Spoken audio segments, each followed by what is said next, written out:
ನಮಸ್ಕಾರ ಸ್ನೇಹಿತರೆ, Padmashri life style YouTube ಚಾನಲ್ಗೆ ಸ್ವಾಗತ.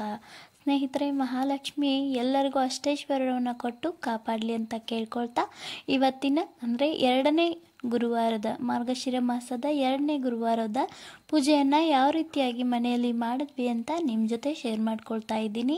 ವಿಡಿಯೋನ ಕಂಪ್ಲೀಟಾಗಿ ನೋಡಿ. ವಿಡಿಯೋ ಇಷ್ಟ ಆದರೆ ಲೈಕ್ ಮಾಡೋದನ್ನು ಮರಿಬೇಡಿ. ಇವತ್ತು ತುಂಬಾ ಲೇಟಾಗಿ ಪೂಜೆಯನ್ನು ಮಾಡಿದ್ವಿ. ಲೇಟ್ ಅಂದರೆ ಗೋಧೂಳಿ ಲಗ್ನದಲ್ಲಿ ಹೋಗಿ 8 ಗಂಟೆ ನಂತರ 9 ಗಂಟೆ ಆಯಿತು ಪೂಜೆಯನ್ನು ಮಾಡಲಿಕ್ಕೆ. ಆದರೆ ಏನೋ ನಮ್ಮ ಸಂದರ್ಭ ಮತ್ತು ನಮ್ಮ ಸಮಯಕ್ಕೆ ಅನುಗುಣವಾಗಿ ನಾವು ಪೂಜೆಯನ್ನು ಮಾಡ್ತಾ ಇರ್ತೀವಿ. ಅದೇ ಟೈಮಲ್ಲಿ ಮಾಡಬೇಕು ಅನ್ನೋಷ್ಟರಲ್ಲಿ ಏನೋ ಒಂದು ಅಡಚಣೆ ಬಂದುಬಿಟ್ಟು ಪೂಜೆ ಯಾವ ಟೈಮಿಗೆ ಆಗಬೇಕು ಅದೇ ಟೈಮಲ್ಲಿ ಆಗುತ್ತೆ ಅನಿಸುತ್ತೆ. ಸೊ ಹಾಗಾಗಿ ಇವತ್ತು ಪೂಜೆ ತುಂಬ ಲೇಟಾಗಿ ಹೋಯಿತು. ಇವತ್ತು ಪೂಜೆಯನ್ನು ನಮ್ಮ ಮನೆಯವರು ಮಾಡಿದ್ರು, ಅಂದರೆ ನಮ್ಮ ಯಜಮಾನರು. ಯಾಕೆಂದರೆ ನಾನು ಪೂಜೆಯನ್ನು ಮಾಡೋ ಹಾಗಿರಲಿಲ್ಲ, ಹಾಗಾಗಿ ಪೂಜೆಯನ್ನು ಅವರೇ ಮಾಡಬೇಕಾಗಿತ್ತು. ಬೆಳಿಗ್ಗೆ ಕೂಡ ಆಗೋದಿಲ್ಲ ಪೂಜೆ ಮಾಡಲಿಕ್ಕೆ. ಅಂದರೆ ನಾವು ಈ ಪೂಜೆಯನ್ನು ಮಾಡೋದು ಸಾಯಂಕಾಲನೇ.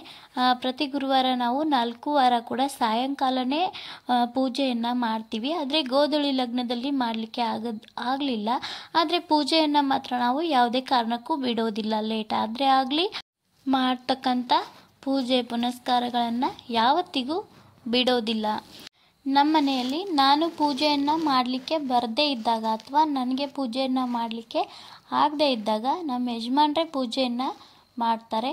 ನಾನು ಯಾವ ರೀತಿಯಾಗಿ ಪೂಜೆಯನ್ನು ಮಾಡ್ತೀನೋ ಅದೇ ರೀತಿಯಾಗಿ ಅವರು ಕೂಡ ಪೂಜೆಯನ್ನು ಮಾಡ್ತಾರೆ. ಉಪವಾಸವನ್ನು ಮಾತ್ರ ನಾನೇ ಮಾಡ್ತೀನಿ, ಆದರೆ ಪೂಜೆಯನ್ನು ಅವ್ರು ಮಾಡ್ತಾರೆ. ಯಾಕೆಂದರೆ ಕಲಶದಲ್ಲಿ ನಾವು ಲಕ್ಷ್ಮಿಯನ್ನು ಆಹ್ವಾನ ಮಾಡೋದ್ರಿಂದ ತುಂಬಾ ಮಡಿ ಇರಬೇಕು. ಹಾಗಾಗಿ ನಾನು 5ನೇ ದಿನ ಆದರೂ ಕೂಡ ನಮ್ಮ ಯಜಮಾನ್ರನ್ನೇ ಪೂಜೆ ಮಾಡಲಿಕ್ಕೆ ಹಚ್ತೀನಿ. ಯಾಕೆಂದರೆ ನನಗೆ ಯಾಕೋ ಅದು ಇಷ್ಟ ಆಗೋದಿಲ್ಲ. ಕಂಪ್ಲೀಟಾಗಿ ನಾನು 6 ದಿನ ಆಗೋವರೆಗೂ ಯಾವುದೇ ಒಂದು ಪೂಜೆ ಅಥವಾ ದೇವತಾ ಕಾರ್ಯಗಳನ್ನು ಮಾಡೋದಿಲ್ಲ. ಅದರಿಂದ ಏನೋ ಒಂದು ದುಷ್ಪರಿಣಾಮ ನನ್ನ ಮೇಲೆ ಆಗುತ್ತೆ ಅನ್ನೋ ಒಂದು ಕಾರಣಕ್ಕೆ ನಾನು ಯಾವುದೇ ಒಂದು ದೇವತಾ ಕಾರ್ಯಗಳನ್ನು ಆ ಒಂದು 6 ದಿನಗಳಲ್ಲಿ ಮಾಡೋದೇ ಇಲ್ಲ. ಆಮೇಲೆ ಮತ್ತೆ ನನ್ನ ಸೇವೆಗಳನ್ನಾಗಲಿ ಅಥವಾ ರಾಯರ ಪೂಜೆಗಳನ್ನಾಗಲಿ ಅದಾದ ನಂತರನೇ ನಾನು ಮತ್ತೆ ಶುರು ಮಾಡ್ತೀನಿ. ಇನ್ನು ಇವತ್ತು ಮನೆಯವರಿಗೆ ಸ್ವಲ್ಪ ಆಫೀಸ್ನಲ್ಲಿ ತುಂಬ ಕೆಲಸ ಇರೋದ್ರಿಂದ ಅವರು ತುಂಬಾ ಲೇಟಾಗಿ ಬಂದರು. ಆದರೂ ಕೂಡ ಯಾವುದೇ ಒಂದು ಬೇಸರ ಇಲ್ಲದೆ ಬೇಜಾರು ಮಾಡ್ಕೊಳ್ಳಾರ್ದೆ ಪೂಜೆಯನ್ನು ಚೆನ್ನಾಗಿ ಮಾಡಿ ಮುಗಿಸಿದ್ರು. ನಾನು ಅವ್ರು ಬರೋ ಅಷ್ಟರಲ್ಲಿ ಎಲ್ಲವನ್ನ ರೆಡಿ ಮಾಡಿಟ್ಟಿದ್ದೆ. ಸಾಮಾನ್ಯವಾಗಿ ಕೆಲವೊಮ್ಮೆ ಪೂಜೆ ಪುನಸ್ಕಾರಗಳು ಆಗೋ ಟೈಮಿಗೆ ಆಗಲಿಲ್ಲ ಅಂದರೆ ತುಂಬಾ ಸಿಟ್ಟು ಬರ್ತಾ ಇರುತ್ತೆ. ಬಟ್ ಇವತ್ತು ಆ ರೀತಿಯಾಗಿ ನನಗೇನು ಅನ್ನಿಸ್ಲಿಲ್ಲ.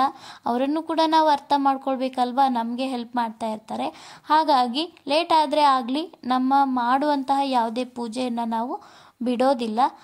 ಲೇಟ್ ಆದರೆ ಆಗಲಿ ಅಂತ 9 ಗಂಟೆ ಆಗಿತ್ತು. ಅಷ್ಟೊತ್ತರಲ್ಲಿ ಪೂಜೆಯನ್ನು ಮಾಡಿದ್ರವರು. ನಾನು ಎಲ್ಲವನ್ನ ರೆಡಿ ಮಾಡಿಟ್ಟಿದ್ದೆ.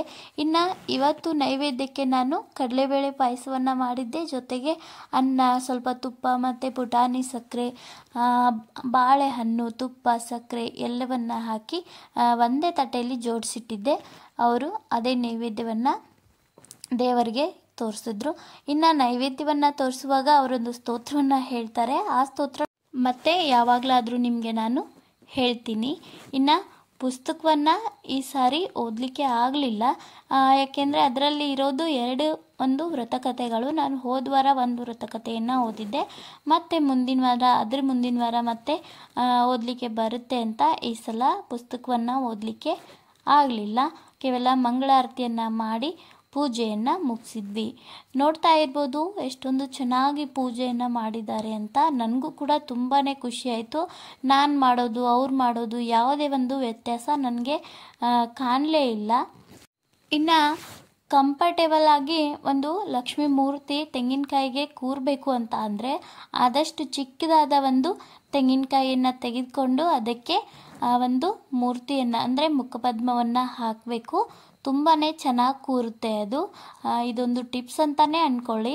ಲಕ್ಷ್ಮೀ ಮುಖವಾಡ ಚೆನ್ನಾಗಿ ಕೂರಬೇಕು ಅಂದರೆ ಸ್ವಲ್ಪ ಚಿಕ್ಕದಾದ ತೆಂಗಿನಕಾಯನ್ನು ತೆಗೆದುಕೊಳ್ಬೇಕು. ಸೊ ಇಲ್ಲಿಗೆ ಪೂಜೆ ಕೂಡ ಮುಗೀತು. ಆನಂತರ ಎಲ್ಲರೂ ಮನೆಯಲ್ಲಿ ಊಟವನ್ನು ಮಾಡಿದ್ವಿ.